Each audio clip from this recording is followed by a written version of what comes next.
In the beginning, rap was seen as a rebellion, a way to tell stories the news refused to cover. But in the 2020s, those same stories became admissible in courtrooms. Lyrics, music videos, and Instagram posts are no longer just entertainment, they're being used as evidence. And as the Rico indictments pile up, one thing becomes clear: the feds aren't just watching rappers, they're building cases around them. The modern wave started hitting hard with Casanova. In December 2020, the Brooklyn rapper was hit with federal charges for allegedly leading the untouchable Gorilla Stone Nation. And if you don't know who they are, they're a blood-affiliated gang out in New York. According to prosecutors, this wasn't just about music. Casanova was accused of being an active participant in violent gang activity. They also accused him of drug trafficking, as well as running a multi-state operation. And this is where the federal interest begins. When a rap crew moves like an organized crime outfit, they get treated like one.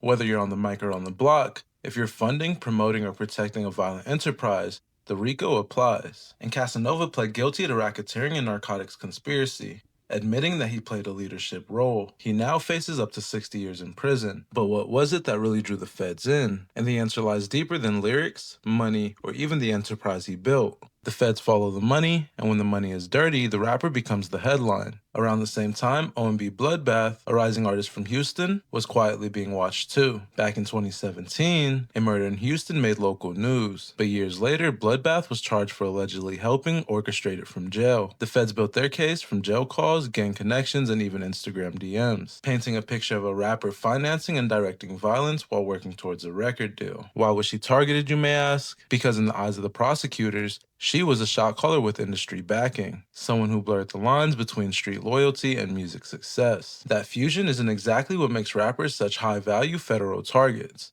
In May 2021, Atlanta's rap scene faced its own reckoning, and that was with the indictment of YFN Lucci. Prosecutors hit Lucci and a dozen others with a 105-count RICO indictment, accusing them of operating as a Bloods-affiliated gang set. And their charges involved racketeering, armed robbery, and even murder. What caught the feds' attention wasn't just lyrics. It was the alleged pattern of violence tied to the specific identity, YFN. His crew had a name, a logo, and a history. And that's all the feds need to establish a criminal enterprise. And that means rap crews with branding become easier to map like gangs. Throw in real murders and social media disses, and suddenly, the studio becomes a surveillance hub. Fetty Wap was arrested just before hitting the stage at Rolling Loud, New York. The charges had nothing to do with lyrics. This was about drugs and distribution. You see, over 100 kilos of heroin, fentanyl, and cocaine were allegedly moved by Fetty's crew into New York and New Jersey. So the feds weren't just chasing bars, they were chasing cash routes, postal shipments, burner phones, and FaceTime threats. But here's the catch.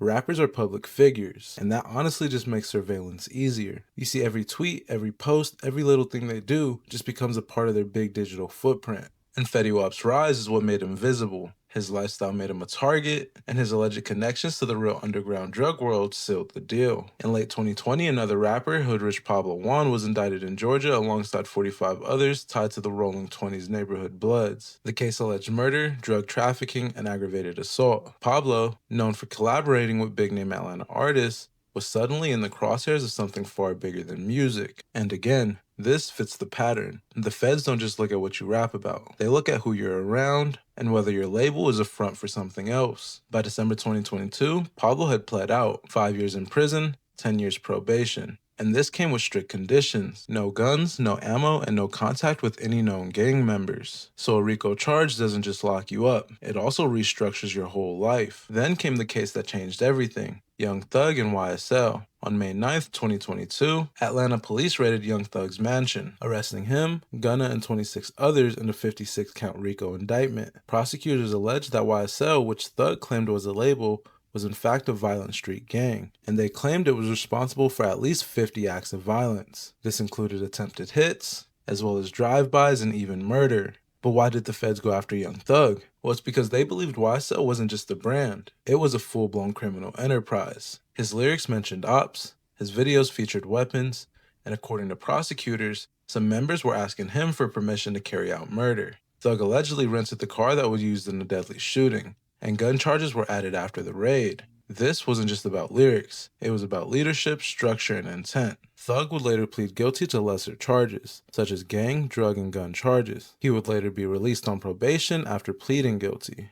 Gunna, who was arrested in that same indictment, didn't face violent charges, just conspiracy. but his public affiliation with YSL, his lyrics, and his imagery were enough to land him in jail. Although 6 months later, he took an Alfred plea, walking out while still claiming his innocence. But in the eyes of the streets, the damage was done. And that's the new trap. Lyrics used as evidence, affiliations used as proof, success used as motive. In October 2022, New Jersey battle rap legend Tsu Surf was arrested in yet another Rico sweep. Feds say that he was part of the Silverback Gorillas, which are a subset of the Rolling 60s Crips. He allegedly barricaded himself in the house when the feds came knocking. His charges: racketeering, conspiracy, and weapons possession. But again, it wasn't just the crimes, it was the organization behind them. Surf was allegedly a part of a structured crew, with ties to robberies and murders. To the feds, that's all it takes. Lyrics might have made him famous, but gang ties made him vulnerable. And finally, we have K-Flock, the Bronx drill sensation who went from stardom to a Rico indictment in under 2 years. In February 2023, he was hit with federal charges tying him and his Southside/DOA crew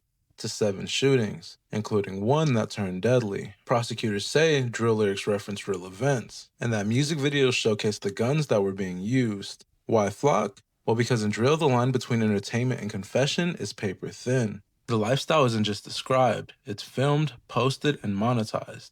And also, here's a couple honorable mentions. We can't forget to mention Diddy, whose Rico charge was dropped, and right now he's currently sitting in prison awaiting his sentencing. Then there's Lil Durk, who's being accused of murder for hire. His trial is later this year in October. To the feds, every bar becomes a breadcrumb. And when a murder follows a diss track, prosecutors say that that's not art, it's motive.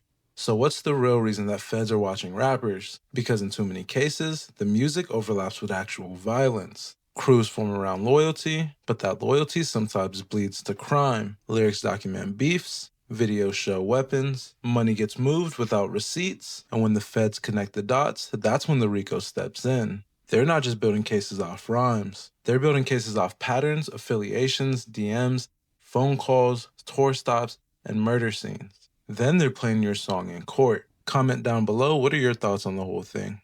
And if I earned it, hit that subscribe button. But in case I don't see you, good afternoon, good evening, and good night. Peace.